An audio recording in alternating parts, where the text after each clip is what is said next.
Hi guys, Assalamu alaikum. Welcome back to my channel.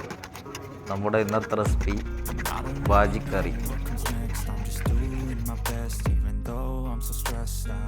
Baji കറി തയ്യാറാക്കാൻ വേണ്ടി ഒരു കുക്കറിലേക്ക് 1/4 കിലോ ഉരുളക്കിഴങ്ങ് തൊലിയെല്ലാം കളഞ്ഞ് ചെറുതായി കട്ട് ചെയ്ത് ഒരു 100 ഗ്രാം ക്യാരറ്റ് കൂടി കട്ട് ചെയ്തെടുത്ത് ആവശ്യത്തിന് വെള്ളം ഒഴിച്ച് 1 ടീസ്പൂൺ ഉപ്പ്, 1/2 ടീസ്പൂൺ മഞ്ഞൾപ്പൊടി ഇട്ട് കുക്കറിൽ 2 വിസിൽ വരുന്നത് വരെ വേവിച്ചെടുക്കുക. ആവശ്യമായ സാധനങ്ങളെല്ലാം നമ്മളിവിടെ കട്ട് ചെയ്ത് റെഡിയാക്കി വെച്ചിട്ടുണ്ട്. അത് ഞാൻ വഴിയെ പറഞ്ഞു തരാം. പിന്നെ ഒരു പാൻ അടുപ്പത്തേക്ക് വെച്ചിട്ടുണ്ട്. അത് ചൂടായതിനു ശേഷം അതിലേക്ക് ഒരു 2 ടേബിൾ സ്പൂൺ ഓയിൽ വെച്ചെടുക്കുക. ഓയിൽ ചൂടായതിനു ശേഷം ഒരു 1/2 ടീസ്പൂൺ കടുക്, ഒരു 4 വറ്റൽമുളക് ചെറുതായി അരിഞ്ഞെടുത്തത്, ഒരു 4 അല്ലി വെളുത്തുള്ളി ചെറുതായി കട്ട് ചെയ്തെടുത്തത്, ചെറിയൊരു കഷ്ണം ചെറുതായി അരിഞ്ഞെടുത്തത് കൂടി അതിലേക്ക് ഇട്ട് കൊടുത്തിട്ടുണ്ട്. അതെല്ലാം ഒന്ന് എണ്ണയിലൊന്ന് നന്നായി മൂപ്പിച്ചെടുത്തതിന് ശേഷം ഒരു സവാള ചെറുതായി അരിഞ്ഞെടുത്തത്, ഒരു 4 പച്ചമുളക് നീളത്തിൽ അരിഞ്ഞെടുത്തത് അതുകൂടി എടുത്ത് ചെറുതായി ഒന്ന് മൂപ്പിച്ചെടുക്കുക. ഉള്ളിയെല്ലാം ഒന്ന് ചെറുതായി ഒന്ന് വഴന്നു വന്നതിന് ശേഷം അതിലേക്ക് 1 ടേബിൾ സ്പൂൺ ഉപ്പ് കൂടി കൊടുക്കുക. നമ്മൾ ആവശ്യത്തിന് ആദ്യം കിഴങ്ങിൽ ഉപ്പിട്ട് കൊടുത്തിട്ടുണ്ട്. അതുകൊണ്ടാണ് കുറച്ച് ഇതിലേക്ക് ഇടുന്നത്.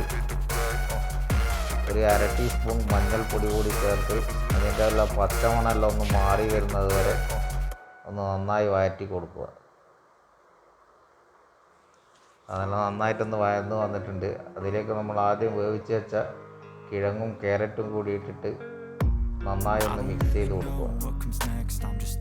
നിങ്ങൾ ആദ്യമായിട്ടാണ് എൻ്റെ വീഡിയോ കാണുന്നതെങ്കിൽ ചാനൽ ഒന്ന് സബ്സ്ക്രൈബ് ചെയ്യുക. ഞങ്ങൾ അപ്ലോഡ് ചെയ്യുന്ന വ്യത്യസ്തമായ വീഡിയോകൾ ആദ്യം തന്നെ നിങ്ങളുടെ ഫോണിലേക്ക് നോട്ടിഫിക്കേഷനായി എത്തുവാൻ തൊട്ടടുത്തുള്ള ബെല്ലൈക്കൺ കൂടി ഒന്ന് എനേബിൾ ചെയ്ത് വെക്കുക. അപ്പോൾ കിഴങ്ങെല്ലാം നന്നായിട്ടൊന്ന് ഉടച്ചു കൊടുക്കുക. അതിലേക്ക് കുറേശ്ശെ വെള്ളം ചേർത്തിട്ട് നന്നായി ഒന്ന് മിക്സ് ചെയ്ത് കൊടുക്കുക. വെള്ളം കുറേശ്ശെയായിട്ട് വേണം ഒഴിച്ചു കൊടുക്കാൻ വേണ്ടിയിട്ട്, ഒന്നായിട്ട് ഒഴിച്ചു കൊടുക്കാൻ പാടില്ല. ആവശ്യത്തിനനുസരിച്ചിട്ട് കുറേശ്ശെ വെള്ളം ഒഴിച്ചിട്ട് മിക്സാക്കിയിട്ട് ഒരു ടൈറ്റ് ഗ്രേവി പരുവത്തിൽ വേണം നമ്മളിത് എടുക്കാൻ വേണ്ടിയിട്ട്. അപ്പോൾ നമ്മളെ ബാജി കറി ഇവിടെ റെഡി ആയിട്ടുണ്ട്. പൂരിയിലൂടെയെല്ലാം കഴിക്കാൻ വേണ്ടിയിട്ടുള്ള നല്ലൊരു അടിപൊളി വിഭവമാണ്. വീഡിയോ ഇഷ്ടമായെങ്കിൽ തീർച്ചയായും ലൈക്ക് ചെയ്യുക, കമൻറ്റ് ചെയ്യുക, മറ്റുള്ളവരിലേക്ക് ഷെയർ ചെയ്യുക.